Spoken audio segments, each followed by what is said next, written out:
Yo, what's happening, people? It's your boy Michael Griggs, and welcome back to Griggs Talks, where we talk all things sports. And welcome back to another match reaction. I hope you guys enjoyed the game. And yeah, obviously, Man United Boxing Day miracle, as the title says. We live to fight another day. Did not expect that result after what we saw in that first half. It was an abysmal first half, but you know what it is. We haven't lost since 1978. My boy Staffy had it in the mentions in our group chat. Like, watch Ten Hag break this record. And after the first half, it looked like that record was gonna be broken. Eric Ten Hag has pretty much broken every single record at this football club except the halftime record. And we really can't break the halftime record because we don't go into halftime leadings anymore. So you know what? That record will always be unbreakable. But we got the job done. First of all, before I do all that, make sure you guys like, share, subscribe, know the drill, all that kind of stuff. I think we're up to 269 subscribers, 270 coming soon. So 300 by New Year. Nah, actually 275 by the New Year. You guys have 5 days. And yeah, before I do all that, let me read the comments too. Big up my boy JJ. Big up Griggsy. Ozan, come back. Thanks for doing us a favor, Griggs. You're welcome. Even though I hate your football club with all the passion. Keep those title pretenders away from the first place with us. Yeah, I'll talk about Villa. Big up Nawaf. Share the live, like, subscribe. I hope I pronounced that right. If I didn't, my bad. Losing in front of Sir Van Persie, never. By the way, you guys can check the tweets. I have the tweets. I have the receipts. I did say Højlund was going to score in front of Van Persie. I saw Van Persie in the stands. I'm like, yo, Højlund is scoring today. It's written. We have that Sean Mills dude with the Spotify account. You had Van der Sar in the crowd. You had Robert Van Persie in the crowd. You had Arsenal fans saying, why is Van Persie going to that dead team? He's a United legend through and through. You guys don't have to worry about that because he never won with you. He won with us. And big up the AO vice president, Kevin Jimenez. Big up, great comeback win. And you can finally put those miracles. You know what? I still haven't actually listened to the song, and I don't want to listen to the song. I hope for his sake it's a good song, but I'm not listening to that song because I feel like it's gonna get stuck in my head, and I don't want to have any more songs stuck in my head. It's so jarring. That goes RBP, that go left-footed finish. You know what? Højlund has shot the ball so little that I've actually forgotten what type of foot he is. So for a minute, I'm like, I thought that was a weak foot finish, but it's not because he's left-footed. But he hasn't shot the ball that much that you don't even know what his strong foot is, which is not a good thing. But yeah, P Mantle, big up Griggs, yes sir. And JJ's catchy. I've heard it's catchy, those kind of songs are always catchy. That's why they become good like troll songs. So yeah, but it won't just be me on this live reaction. There will be a debutant guest. He has never been on the channel, shockingly enough, even though I'm on a video with him pretty much every single day. But he will be a debutant on this channel. But he's not. He's coming soon. I gave him a little late notice, so it's on me. It's my fault. It's not his fault. It's my fault. Yeah, he barely shoots, so odd for sure. Yeah, we'll talk into those stats. But yeah, hope you guys are well. Hope you guys enjoyed your Christmas as well. If anyone that celebrates Christmas, otherwise, happy holiday season, all that kind of stuff.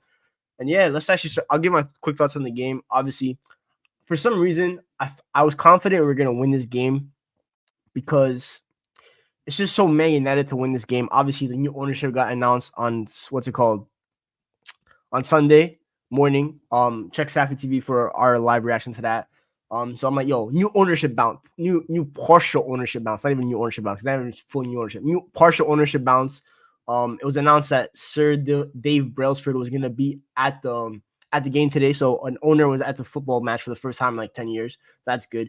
And also came out today that Jim Ratcliffe is looking to go to a game in, I think, January, go to Spurs. Spurs at home. I also made a joke that he's going to go watch Ange Ball and say give him a blank check after the game, but little banter over there. But I was kind of confident. Villa away from home, we kind of know how spooky they are away from home. They just used Sheffield United at home. So Villa are tricky. Unai Emery, when he goes away from like his home ground for any of his clubs, he goes all over the place tactically. Part of the reason why he's never probably succeeded at a top club. So I was slightly confident. A couple of the comments. Reduce the Kellis montage. Griggs came super chat. Yeah, we're a long way away from that. Yeah, that 25% bounce was real, and that Højlund goal gave me Makeda vice versa. All right, so the guest is in the background. This is a debutant on the stream on the channel. He's never been here, even though I've done a video with him pretty much twice a week for the last 4 or 5 months. But he's one of my good friends in this content scene. The AO King, because he really is an AO King. King of New York, my boy from Long Island, Oski. What you say? The Long Island entrance was crazy. Even though Queens born and bred, but it's whatever. I'll take that. Shout out to Island. AO King is crazy. There's other dudes in these comments who've been taking over. You know what I'm saying? I gave him the vice president. I gave that guy the vice president role because he's the vice president. I'll take the CEO. I'll be the CEO. I'll definitely be the CEO. There you go. Wagwando, Gregsy. What's up? All you got. This guy's so shameless, by the way. At halftime, 55 minutes ago, he did not have that in the background. Bro, that's false accusations because it wasn't in the background. Because when I was doing the Q&A with staff yesterday, there was a fan there was somebody in the comments abusing me for having up. So I just wanted to get over that part of being abused. I was like, yo, here, brother, took it off and I put it down. You know what I'm saying? So it's not there no more. It's not there no more. So he could leave me alone. But there's a reason why it's framed, Grigsy. There's a reason why it's framed. Let's just talk about that. Let's talk about that. Let's start with Garnacho because we got to cover overall. We got to cover two massive things we're taking for today, right? Is Garnacho and Marcus Rashford. And oh my days, if they could keep that type of form and energy, forget them. It's the energy that team played. They played with energy. They played with intensity. They played with a structure in their head that like we got to move the ball together. The whole team. I ain't go front. Even Dalot was giving me bits of like, yo, we're not looking bad. You know what I'm saying? But I'm not falling for the trap anymore because it's just this. It's the cheese. It's the cheese, and we're the little clap. We get clamped on. You know what I'm saying? I'm done. I don't want to get too excited. I'm gonna take the fact that we sit in 5 points behind City, right? Yeah, they have 2 games in hand though. They got 2 games in hand though. It's peak. Yeah, it's peak. But it's peak for the top 4. It's for the top 3 up there. It's peak for them. It's really not peak. Yeah, I'm gonna be real though. When you look at the table, forget Man City because they're gonna get points and move up the table. I'm looking at Aston Villa because they're the Arsenal, right? Granted, it might sound crazy, but you're 10 points off first. Forget about first, bro. Yo, let's focus on top 6 right now. No, but I'm using them as the ultimate. No. Right? So but they got a game in hand. But if you're 10 points off first, that's 3 games. Yeah. Technically speaking, 3.5. So it depends on what you give and take from it. But of course, as a fan, I'm not gonna jump to conclusion, be like, oh, title charge, oh, top 4. Bro, top 5 is the aim. Top 5 is the aim. Shit, might as well the Europa League might be the aim at this point. You know what I'm saying? Let me just finish 6th. No. It might be, you know what it might be. Ozan Kabak says it was Becky with the good hair. Grace, that reality will always prevail you. We will find out soon enough. You know, I don't even know what the reality is with Man United. We don't have a reality. We are irreal. We have no reality. It just doesn't happen. Did you just say 2 massive things we took in today? That's why you're king. There you go. That's your vice president. That's your vice president. Your Long Island neighbor. Oh, Kevin Jimenez. Yeah. Oh, big up my boy with the new name and the icon. Okay, register Kev. He's taking a title charge. You're taking massive steps. Taking massive steps to your YouTube. I see you, brother. Rashford's confidence is back. We needed that real bad. Hopefully the front 3 start clicking and keep Garnacho on the right. Yeah, let's actually talk about the front 3 because the front 3 has been the biggest issue at this football club. Like we be scoring more goals on pro clubs than our front 3, and we're shit at pro clubs in the attack. We have the most inconsistent attack on pro clubs. Yeah, Man United have managed to have a more inconsistent attack than us. Yet today, Ten Hag, it took him a quarter of a season to figure out, actually a half a season, because today was our 19th match day, I believe. So half a season. We're officially at the halfway mark of the season. He finally figured out his best attack. Which is going Rashford on the left, Hoyland up front, and Garnacho on the right. It took him 4 months. Some fans have been calling for since September, since Anthony kind of got booted out the squad temporarily for his off-the-field issues. Fans asked for Garnacho to go on the right wing because obviously Jadon Sancho had his issues. So it left Garnacho and Pelestri. Ten Hag chose to have Bruno on the right wing. He chose to have Pelestri on the right wing. He never tried Garnacho there. Yet now, 4 months later, against what was the second best team in the league in terms of the standings, he finally used Garnacho. I'm sorry, this manager is going backwards at every way. But Garnacho, we all know he has his fans like you. We all know he has his haters like Staffy. Today, he proved you right, and he proved Staffy wrong because that second half performance, and the first half too. Staffy told us. Staffy told us in the first half. Honestly, Staffy can hold a lot of shit because he just be out here frustrated. Staffy's frustrated. He's a frustrated individual. He can hold a lot of shit, man. You know what I'm saying? He's about to text us. Why you guys hating on me in the group chat? Not even it's just because Staffy's the type to not celebrate that comeback. You know what I'm saying? Staffy's really the type to not celebrate it, to tell you, well, Staffy was like you in the beginning in the first half. Nah, I don't want the comeback. It's more harm I than did good. say I did say that. I did say that. I did say that. Well, All of a sudden, if you figure out, bro, 95% of the things I say during a match are false. Bro, don't take whatever what I say during a match. Do not take it serious. I just waffle. I'm the waffle king when it comes to match day, bro. You to be emotional. I'd be mad at bro. I tweeted Hoyland. I give up on Hoyland. Every time I tweeted this, every time I say something like that, it slaps me in the face like a humble pie. Every single time I say I give up on a player, they always prove me wrong. Because before even the match, like I said, I tweeted Hoyland scoring today because I saw Van Persie in the crowd. I'm like, the destiny's arriving. The pieces are clicking, and that's what happened. But yeah, Garnacho. Back to Garnacho, right wing. I thought his first half was decent. I thought he was making some good runs inside the pitch. And forget about that. I thought it was more like not only that his first half, bro. Like I told you, I remember I was like he had a dog shift. When I mean dog shift, he's like loses the ball, get lost, he's tracking back. Like he does what Anthony was not doing on the right wing. Try to cover space. He's very direct. Like me and my brother was having this conversation. He's telling me that Anthony has no pace. I was like, that's false. The only difference is Garnacho is very direct. So the minute you give Garnacho the ball, you're either looking for him making the run or he's just running at you. Anthony doesn't run at you, so you can't clock his pace. You get what I'm saying? You wouldn't know if he's fast or not because he just does not run. You get me? Anthony doesn't know what attributes he has. He doesn't know what he's actually good at. That's the thing. Like that's what I'm trying to say. Every time he tries to run, he falls over. But with Garnacho, I think the biggest attribute you could ever give to Garnacho is not even football related. It's his confidence. The dude he knows when to run. Like today, the offside goal. But even before that, the first half, as much as he was taking runs and Cole said it too, like, yo, his first pass is a shot. You get what I'm saying? Or whatever, the last pass is the shot. So granted, yes, we see that but it's the fact that he tries to make that run consistently. He's always coming at you. He's always trying to take a defender. He doesn't slow down play. He doesn't try to cut back on his left foot. Look, he's playing right. He wasn't cutting back on his left. He was getting in there direct. Like, I'm going to try to get across the ball in, try to shoot. He was just shooting at this foot.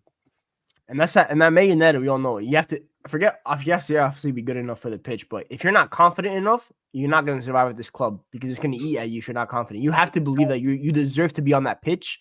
And certain other wingers at this club haven't felt that belief. But Garnacho, from the moment he debuted, bro, the dude knew he was meant to be here, and he's like, I believe I'm the best player on the pitch. Whether he is or not, obviously he's probably not.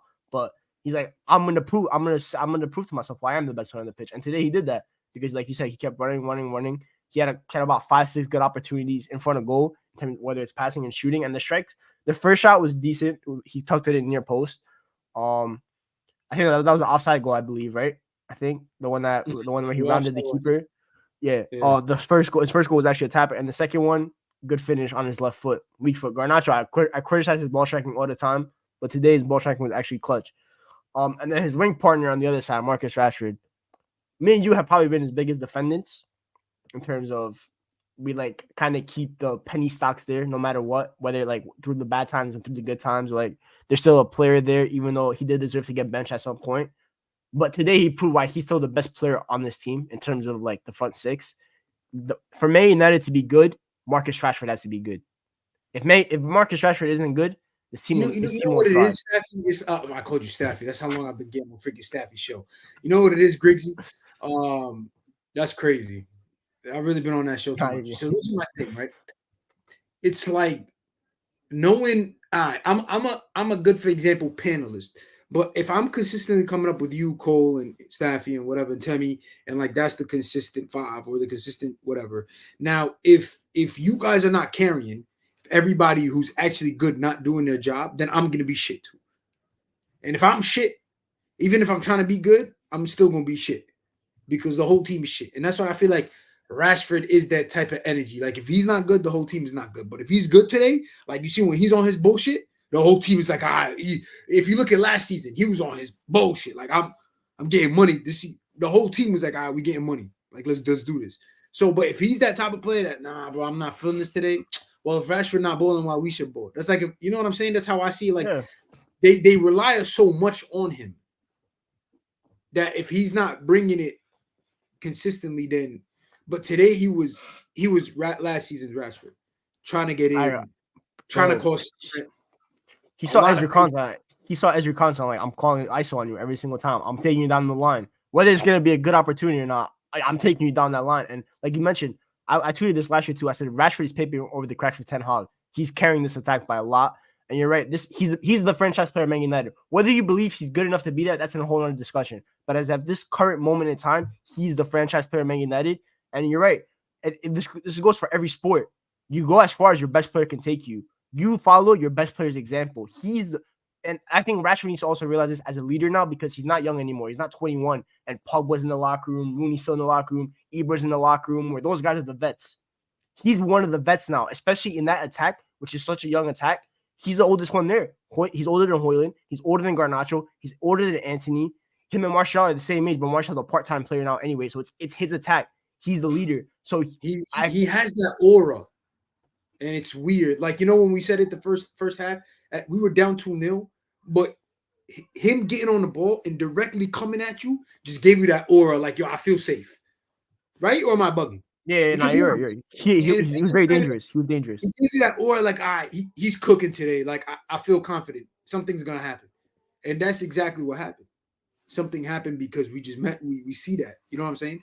But his biggest problem is inconsistency of having that confidence of knowing how good he is, and how can he really maintain that. If you want to be in the world elites, you have to do this week in, week out. We can't come next game right now and get clapped 3-0, and Rashford has a stinker.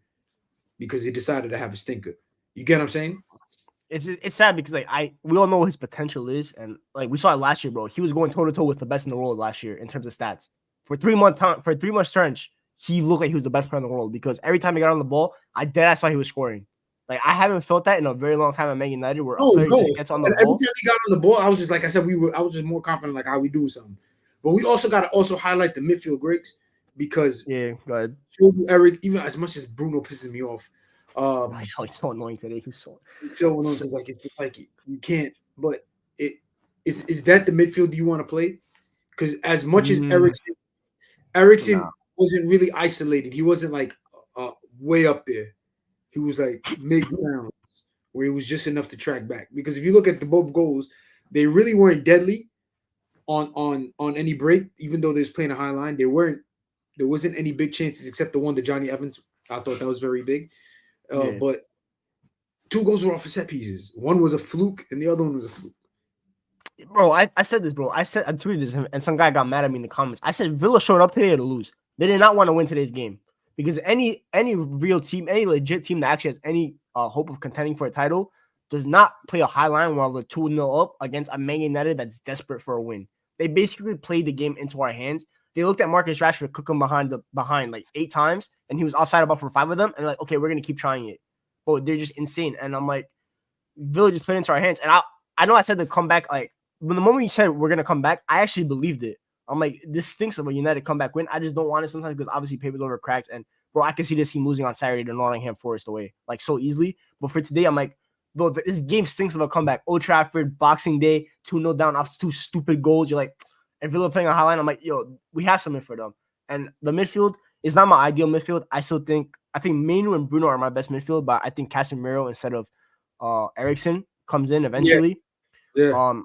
I hated it with the way that Kobe Mainu was used today. He was basically used as a decoy and build up. He was isolated the whole time. Every time he got the ball, he didn't really have space to pass it in front of him. He always had to go backwards. But he did have a nice little couple lofted passes, like the one that I always do in FIFA. Like he knows how to pass the ball onto his teammate's strong foot to take him into stride. And that's a sign of a top player, like the way to pass. Because those first 25 minutes, I promise you, we didn't do a single good pass. We didn't do a single good shot. We didn't do anything right except run offside. But you can still see the signs of as a player. He was all right today. I'm not going to gas him up. I love to gas up Manuel, obviously, because I have high expectations for him. But today he was average. He was like a 6 out of 10. He didn't really have that much save in the game. I thought Eriksen, the one thing about Eriksen, I always say is the dude is shit physically. He has like about 15 pace. He cannot run. The arc reactor has expired inside his heart, bro. The one that they gave him about when he came to Man United, some Tony Stark shit. But he still has high IQ. He knows where to be. He knows what pass to make. He knows he's a highly intelligent player. He's just physically cooked because he's old. And he had a horrible incident that happened to him. But he's still a good player. But we saw a midfield today that had good passes. We saw a midfield today that was more direct without McTominay in it. Because you had 3 players that can pick out any pass in them, and they have every pass in their locker. McTominay, he has some good attributes, but he doesn't have that final pass in his locker. and Eric Ten Hag was playing him in a position where he had to have that. So that's why I said like when you talk about like we had to stop blaming McTominay. It's not his fault that he's being used wrong. That's when you place the blame on the guy in charge. But I thought the midfield today was good. The Evans block you mentioned was clutch. That's another highly intelligent player. It's a shame that probably 2 of our 3 most highly intelligent players are 35 years old. Bro, Evans, bro, the dude probably takes the craziest ice baths after the game, bro. Like he has to, his hamstrings are probably burning at him. They're like yelling at him like retire, retire, retire, retire, retire. But it's like, yo, we can't do that. We can't do it. We don't have the facilities for that no more. But he did a good job. But let me ask you this. Obviously, we gotta cover in those tiers. Actually, I was gonna leave that for last. I'm gonna leave that for last because it's a miracle goal. So we'll leave the miracle for last. But because we haven't talked about since the ownership came, because I only talked with Staffy about it. Because obviously the holidays and everything. We have the new ownership. The new part of the new board members was at the stadium today. Sir Dave Brailsford. First time anyone in the board has been at a game in like 10 years, it feels like. What do you think their thoughts would be after this kind of performance? Like, because obviously everyone has a fresh slate in a sense. It's a new ownership group, new football decision makers. So no one has any credit in the bank. You don't have that no more. Yeah, of course, but it's one of those where they got to take note. You can't judge off of one game because, of course, they're going to look at the leaks. They're probably staring at the leaks in the stadium. Like, oh, wow, the raw chicken in the back. Wow. They're probably looking at those kind of things as in more of a business standpoint. Now, as performance standpoint, that's when they have to like find somebody who's a director of football's job to like who understands the game. Like, okay, I could watch and I see that our fullbacks are just completely ass. Our captain, is he really a captain, or is he a rotational player, or is he just a vice captain that needs to be playing with somebody else who's actually better of a creator than him in the 10? You get what I'm saying? Or are these 2 wingers going to be very consistent? Is Johnny Evans going to make it to the end of the season? Like you know what I'm saying? Like it's just stuff like that. Like you need someone who understands the game and knowing like, okay, Ten Hag is playing a counter-attacking this, whatever, blah, blah, blah, blah. Tactically, this does not make sense because the other team is moving like this. You need someone who definitely understands the concept of the game, and I personally feel like that's what we have to wait and see because right now it's just like, hey, we're in the stadium high, and maybe this is pressure on the players because if you're not performing, we're going to let y'all go. Termination season is upon us. So it's like one of those. It's like one of those, like, is the confidence, like, is it really going to cause any difference? I doubt it. You just have to wait because it's like one of those where they need to assess. You can't just jump in off the ship and be like, okay, we came back.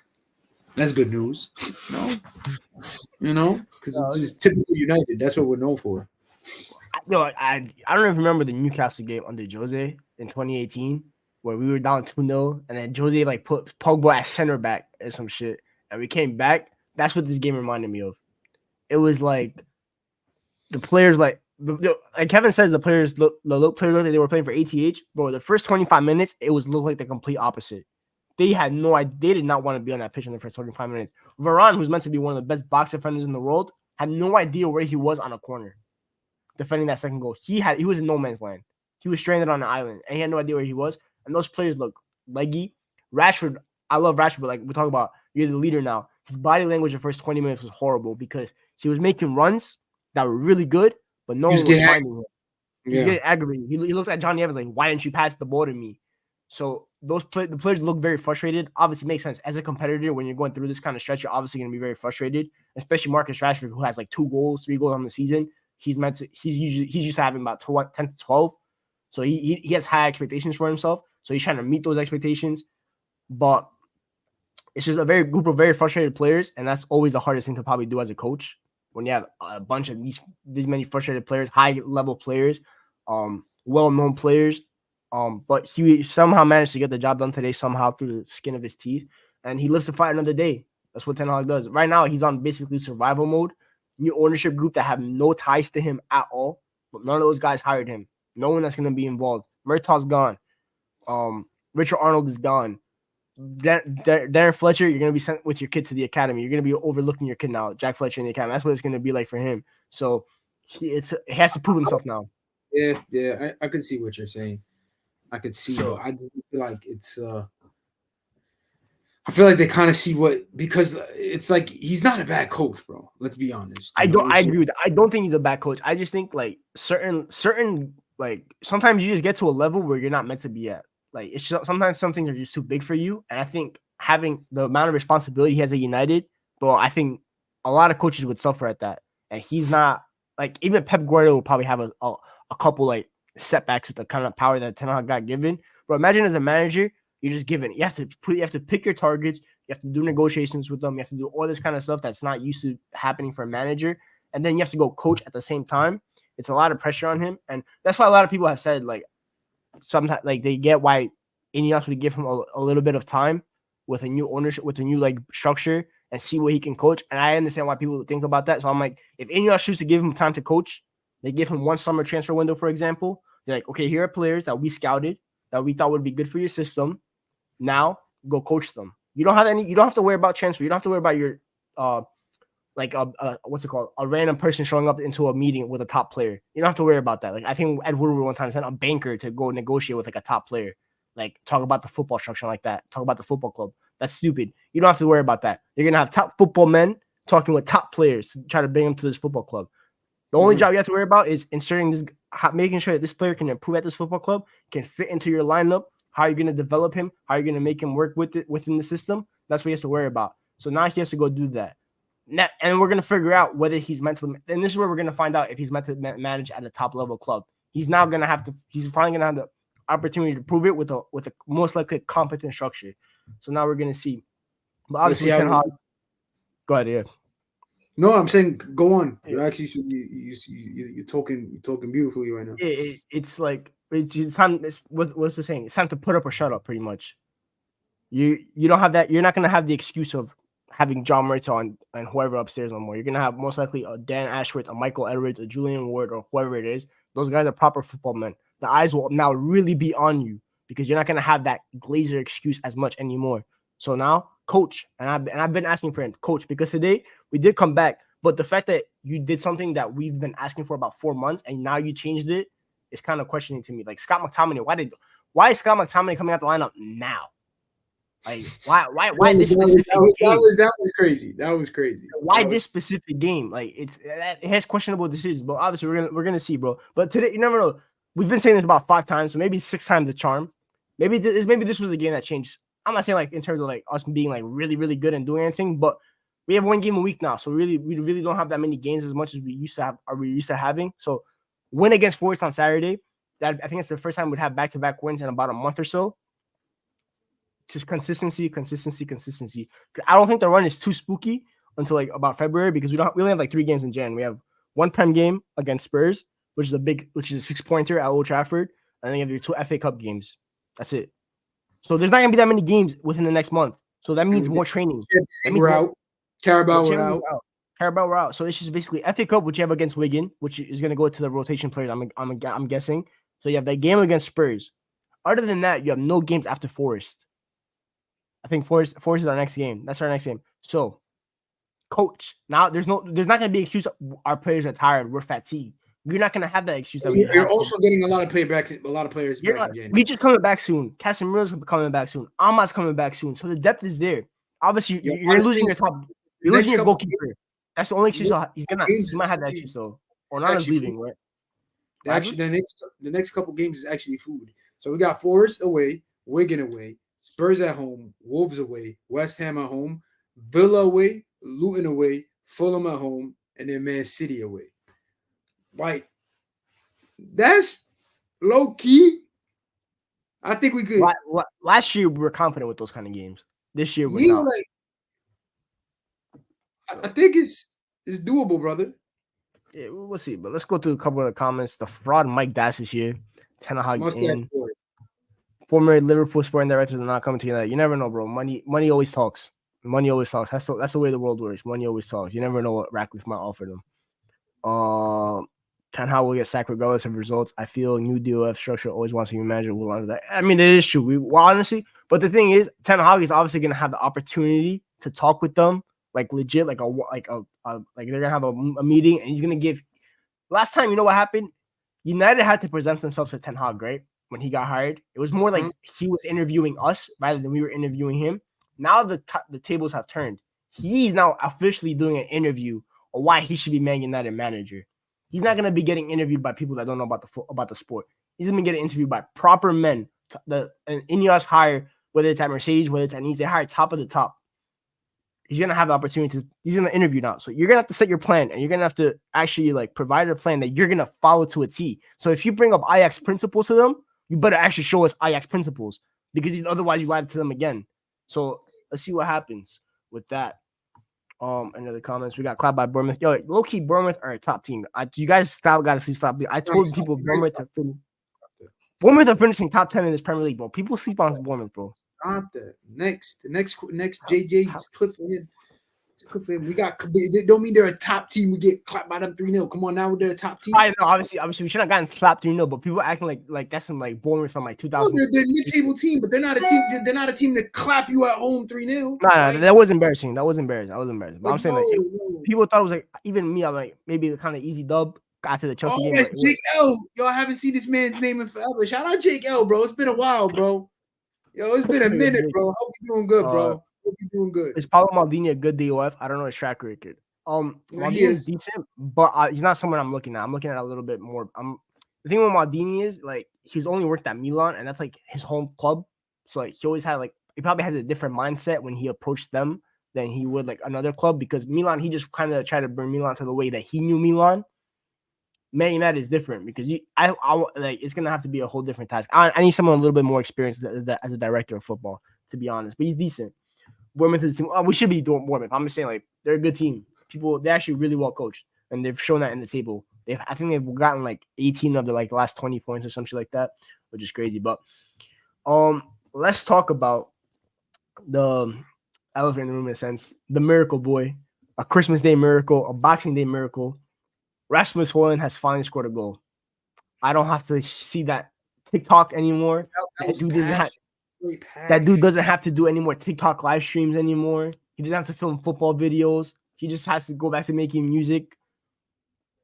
You know, I told you this. I said it felt so good to have him score in that kind of situation. Did you see that celebration? Bro, that's a man that... We got to take a look at that celebration again. Should I send it to you and you present it on the screen without audio? Send it to me. Yeah. But yeah, with Højlund, I'm happy that he scored in that kind of situation, because it wouldn't feel good if his first goal came in like a 3-1 win and it was like 3-0. I ain't gonna hold you, Griggs. That celebration touched me. Hey, touched me, bro. You know why? Because like he's known to be a Man United kid. Obviously, like you just look at that, bro. Just look at that. Like it was. Shout out Jake L, man. I haven't seen this guy forever. That's crazy, bro. He was one of the first people I seen when I on YouTube streams. That's why I got like. It's my guy.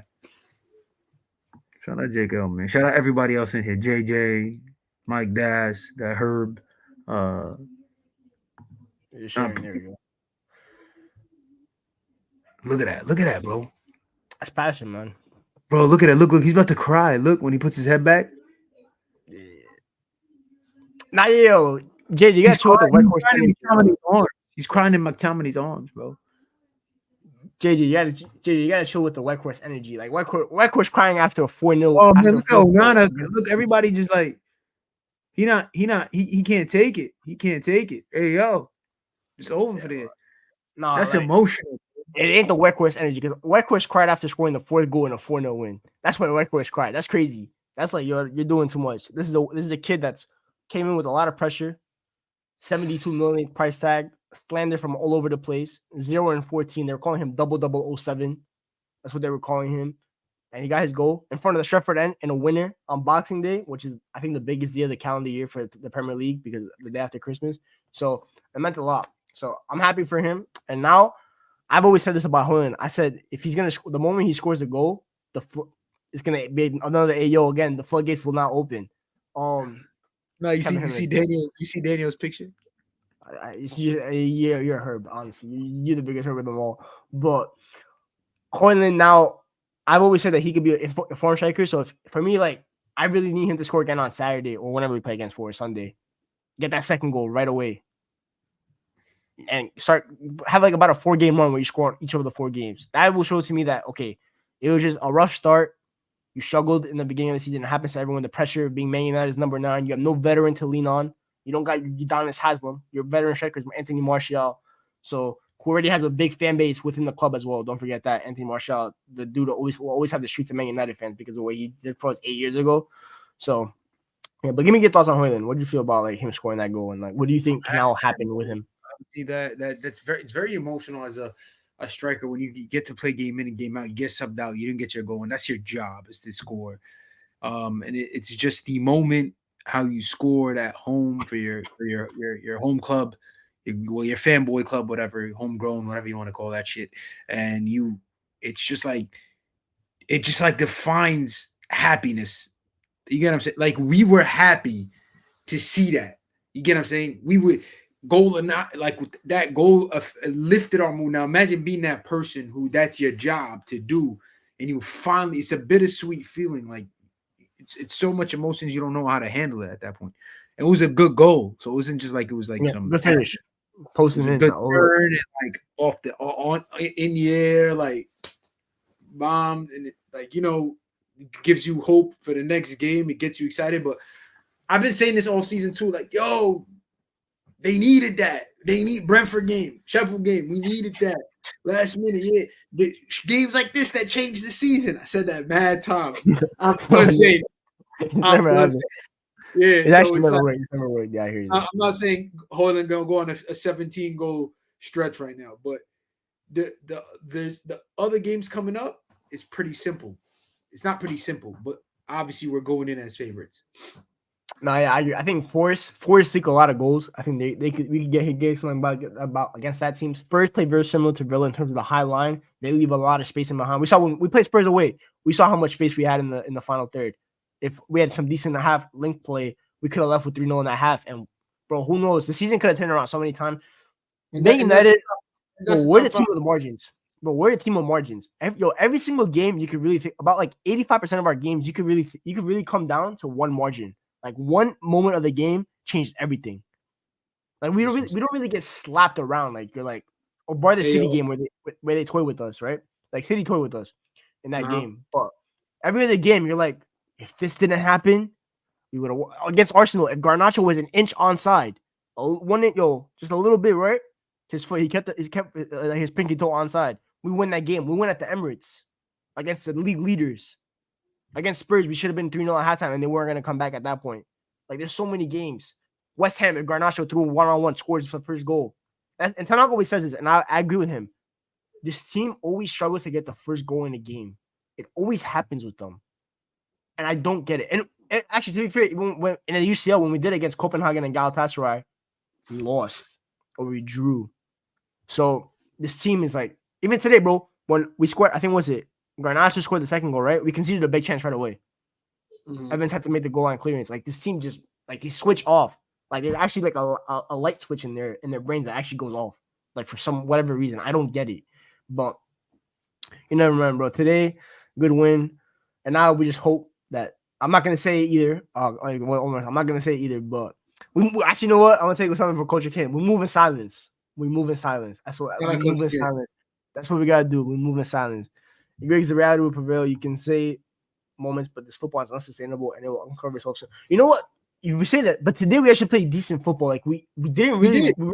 We weren't under threat by Villa, bro. I didn't really feel dominated at all. We didn't look discombobulated. They scored 2 goals. One was a bullshit one, and the other one was off of a set piece, which is also a fake bullshit one. So it wasn't like they peppered us like other teams would pepper us. There was some teams this season that peppered us. Like who was it? Bournemouth peppered us. Wolves peppered us. Wolves peppered us. But like it was just there was games like we got peppered, bro. Like, and it's just like we deserve to lose those games. This game we did not deserve to lose Emirates era.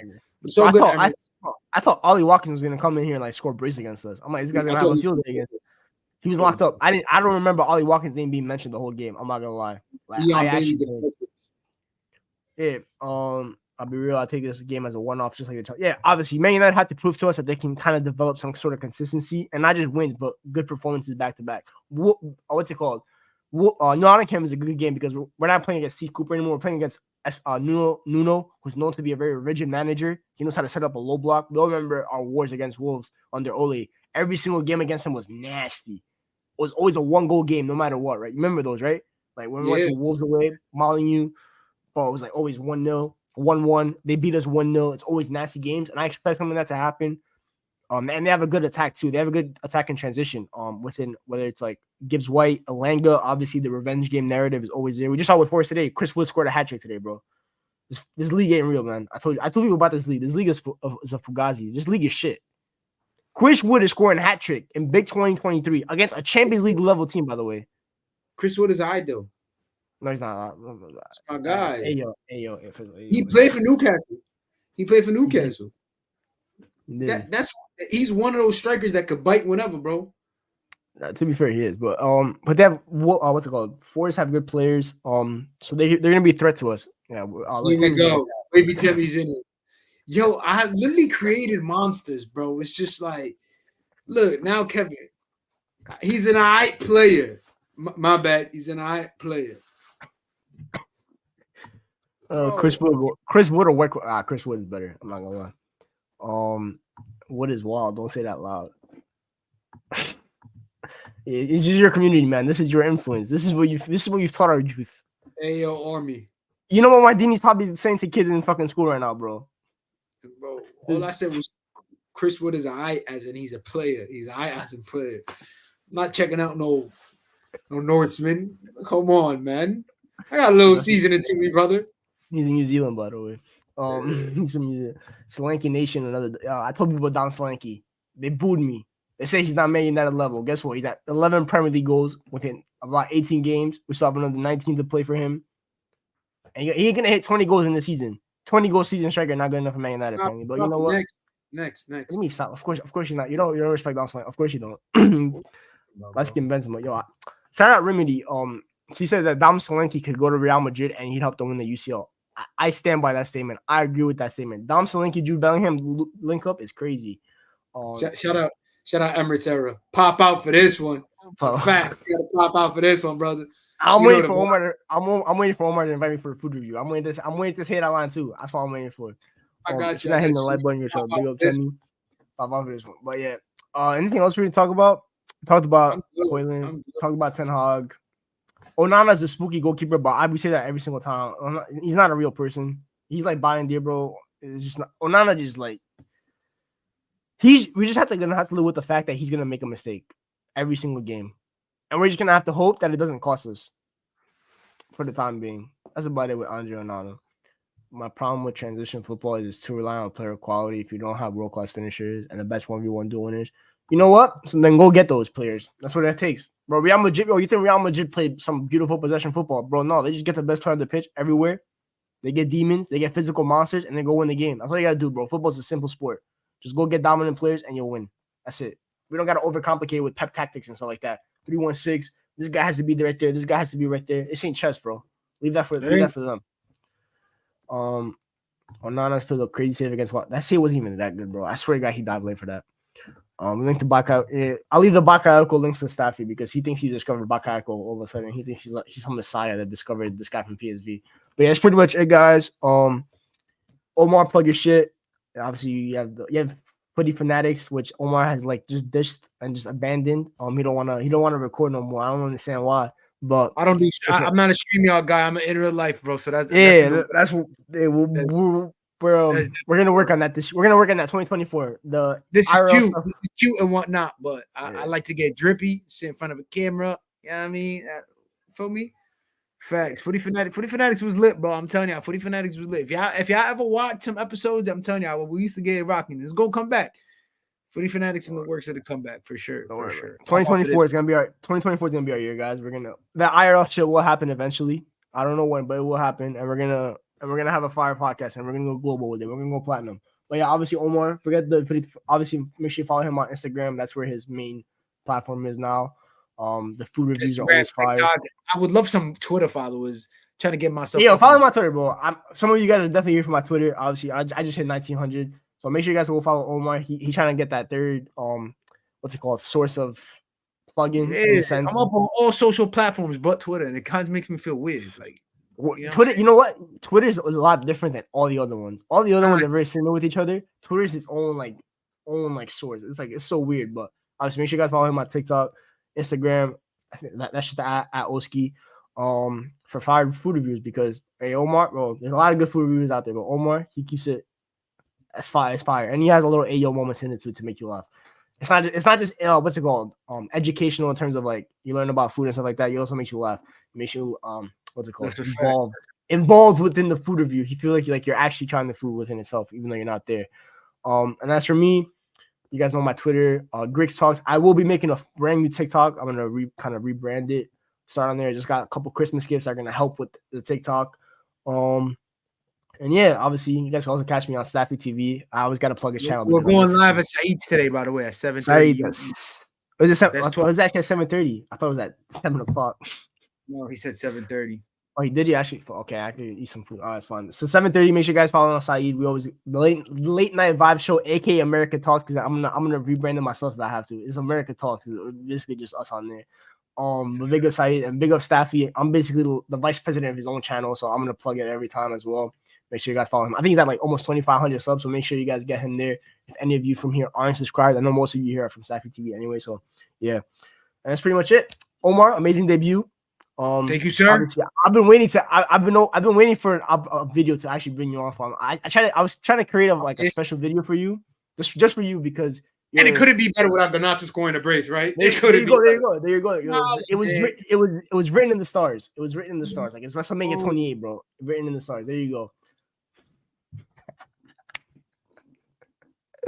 I had to throw a WWE reference in there. Don't worry, bro.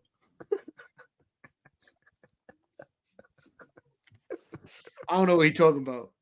Wrestle what? That's where the camera fell. Wrestle what? But yeah, big up, guys. I hope you guys, everyone like, share, subscribe. I don't even know what the like is. I'm a terrible host. I don't even know what the likes are at. This is why I need mods. This is why I need Mardini. I need make sure you guys like, share, subscribe. If you're watching the replay, make sure you like, share, subscribe as well. Leave your thoughts in the comments about the game, Ten Hag, anything you want to leave in the comments. Thank you, Tammy. 12 likes. We're about 12 viewers. Loki needs to be better, but it's okay. It's what it is. Omar's actually more mean. Omar, curse him out in the comments, man. They didn't like the video enough. The people, we only got 12 likes. Yeah, but 12 likes is big up to 12 likers, and if you're not part of the 12 liker, you a damn dweeb.